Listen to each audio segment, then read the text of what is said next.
It's pumpkin soup time!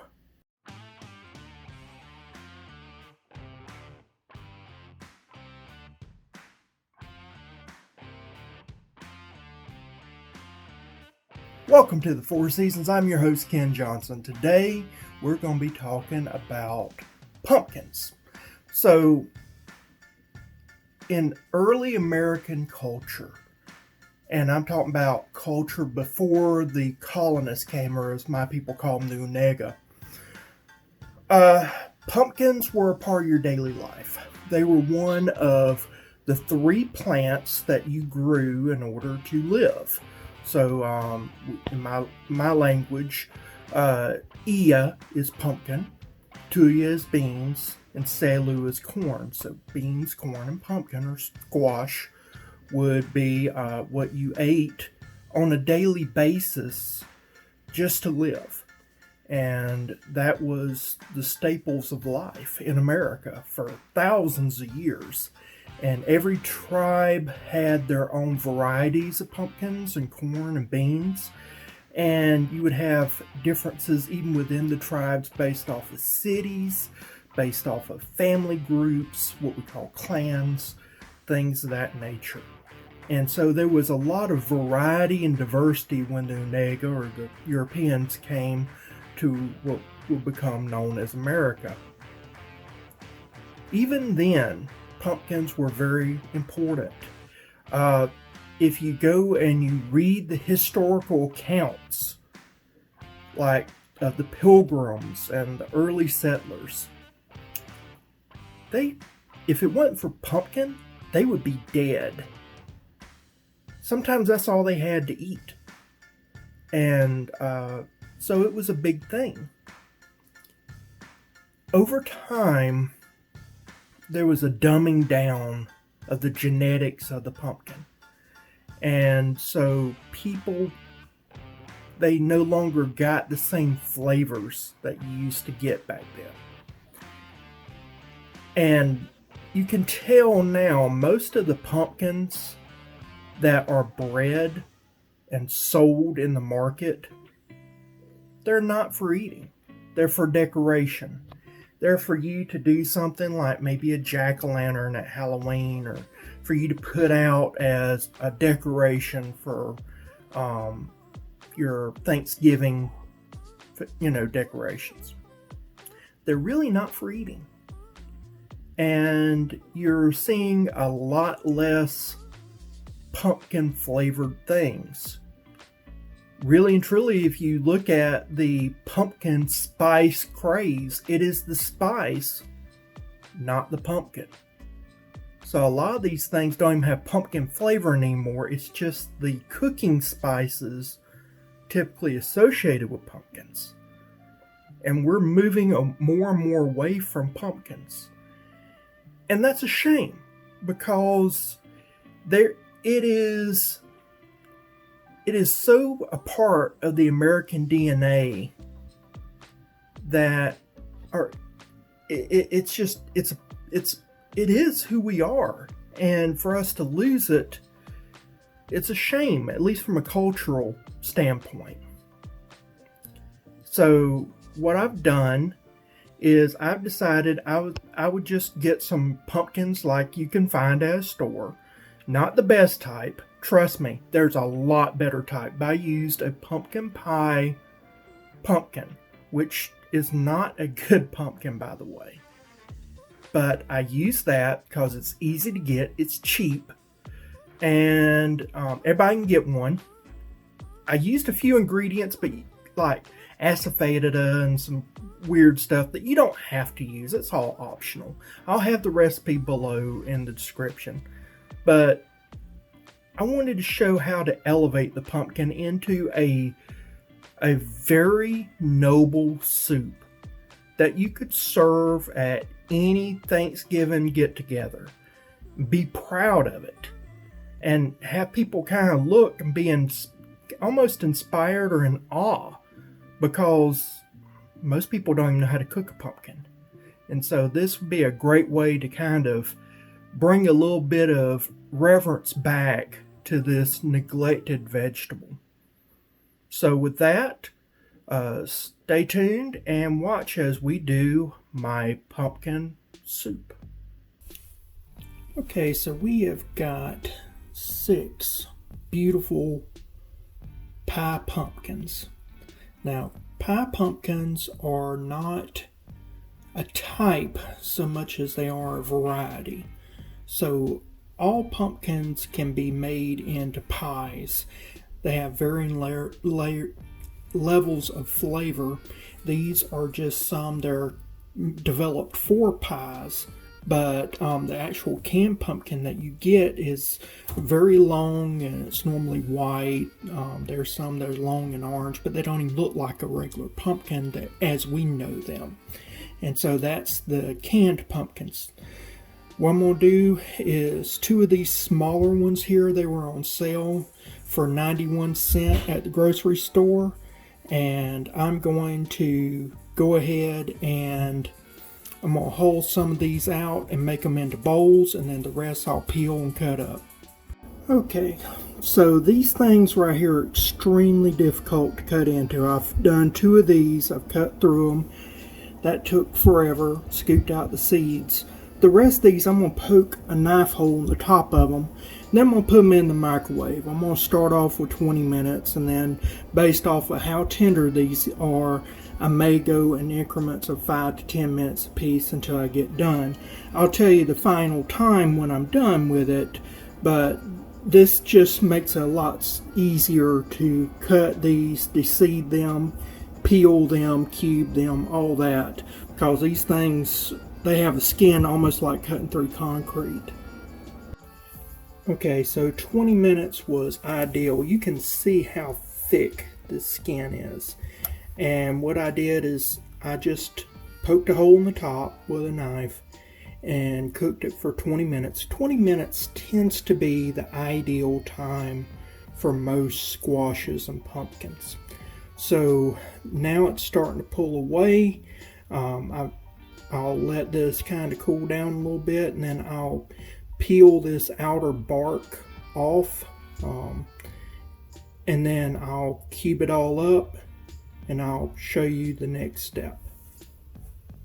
So I lied. Half of it was cooked and half of it wasn't. So I put these in for another 5 minutes. I'm going to put this in for about a minute or 2 to try to loosen it up. It happens. Again, you're trying not to cook it all the way through, but enough that it'll actually get away from the skin. So you're trying to cut down on your cooking time is basically what you're aiming for. Okay, so this is my 3-quart cooking pot, and you can see that I've got roughly about 3 quarts of pumpkin, and that's kind of pressed in there pretty good. So that is from 4 of the pie pumpkins. You could use anything from canned pumpkin to butternut squash. Different pumpkins will have different flavors, so if you have a different variety you like, you can use that. But this is just shy of 3 quarts of pumpkin. This is a double batch. I'm giving some to a family that I know. That one of the family members is a certified chef, and so I thought they would appreciate it. So they're friends of mine. I thought, I'll make a double batch. So at any rate, if you want to do a normal batch, just cut my recipe in half, and that will do roughly about 3 quarts. A little bit less, but for this, I'm going to do the full 3 quarts here. I've got a bigger pot. I'll show you all that in a minute. Okay, I've got 2 Granny Smith apples, 3 Gala apples, and 2 Spanish onions. These will be peeled and diced, and they're going to go into some bacon fat after I render out the bacon fat. So speaking of bacon fat, this is a rasher of bacon. It's roughly 1.5 pounds. I'm amazed at how much the price of pork has went up. Good grief, $7 for 1.5 pounds. I remember that when I paid $4, $5 for a pound and a half of this bacon just 2 years ago. Anyway, what I'm going to do is I'm going to cut this way and make little lardons. I like for my bacon to be partially frozen, and then I'll fry them out nice and crispy. The bacon will be not in the soup. The fat will, some of the fat will, but it'll be a topper for the soup. So there'll be nice little chunky bits that you can stir in. So we'll go ahead and fry out the bacon after I cut it up into lardons. Like I said, I'm just cutting little 1/2-inch slices across this way, and I'll make my lardons. Fry that out. Again, I'll peel the apples and onions and all that. I'll core them and peel them and cut them up, and then I'll fry them in the fat. And then once I fry them into the fat, then we'll go from there. Okay, so this right here is the apples and onions that I'm frying up right now in the bacon grease. To that, I'm going to peel and slice some ginger. I would say that this is about a thumb-sized piece of ginger. Okay, so right now I've basically cooked all the apples down, and the onions are translucent. And what apples you do see are the green apples. The other apples, the Galas, they've already went down. So next I'll show you my my other ingredients. This right here is a bigger pot, so I can put all these ingredients in here. I'm going to add this into that. I'll show you the next. This is roughly about a cup of cold water I just used to deglaze my pan. Next, I'm going to add 2 bottles of Samuel Adams Jacko Pumpkin Ale.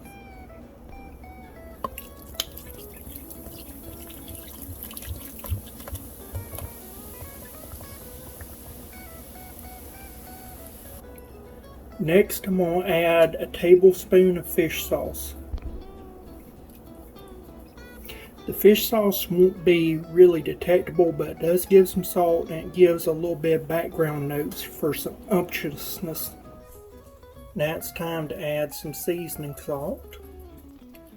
Now about 2 tablespoons of herbs de Provence. I'm going to add about 2 tablespoons of onion powder. I'm going to add about a tablespoon of allspice. Okay, this is coming together. Now I'm going to add in the juice and zest of 2 oranges. Actually, I'm incorrect. I got 4 oranges. I'm only using this because I'm doing a double batch. Okay, so now I got a pint of heavy cream that I'll be adding to this recipe.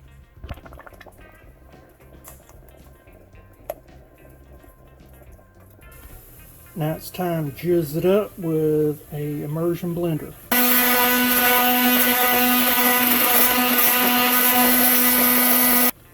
And we're just going to put a little bit of asafoetida. So I'll just do a little dab, not much. And I'm going to put in probably about a 1/2 tablespoon of Marmite.